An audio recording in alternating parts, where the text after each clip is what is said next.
Hello guys, movie పేరు the stone warriors.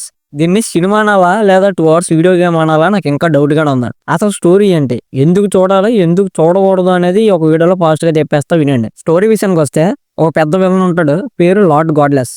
అతని పేరు నిజంగా అదే. వాడు చైనాని నాశనం చేయాలని చూస్తుంటాడు. మన హీరోస్ విండ్ అండ్ క్లౌడ్ వాడిని ఆపాలి. దీనికోసం ఒకడు ఈవిల్ పవర్ నేర్చుకుంటాడు, ఇంకొకడు అదేదో నేర్చుకుంటాడు. లాస్ట్ కి ఏమైంది అనేది ఈ ఒక స్టోరీ అనమాట. లాజిక్ కడకండి, డైరెక్టర్ కొట్టి చంపేస్తాడు. బస్సు ఈ సినిమా 110 నిమిషాలు ఉంటుంది.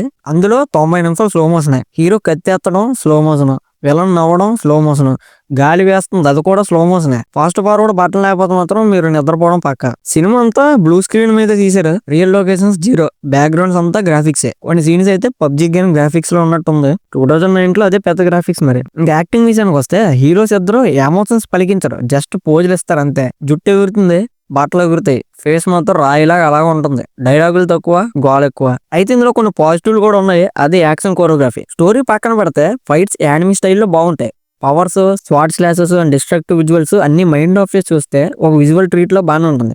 ఎస్పెషల్లీ లాస్ట్ 20 minutes ఫైట్ అయితే చాలా బాగుంటుంది. మరి చూడొచ్చా అంటే చూడొచ్చు. మీకు చైనీస్ ఫ్యాంటసీస్ మూవీస్ ఇష్టం అయితే చూడండి ఒకసారి, పర్లేదు. లేదా మీ టీవీలో కలర్ టెస్టింగ్ ఏమైనా చేసుకోవాలనుకున్నా సరే ఈ సినిమా పెట్టండి, ఒకసారి టెస్ట్ అయిపోతుంది. స్టోరీ, ఎమోషన్, డ్రామా ఎక్స్పెక్ట్ చేస్తే పారిపోండి, అది సినిమా కాదు అది. మరి ఈ సినిమాకి నా రేటింగ్ 2.5 out of 5. ఇంకా మరిన్ని మూవీ రివ్యూస్ అండ్ అప్డేట్స్ కోసం ఛానల్ సబ్స్క్రైబ్ చేసుకోండి.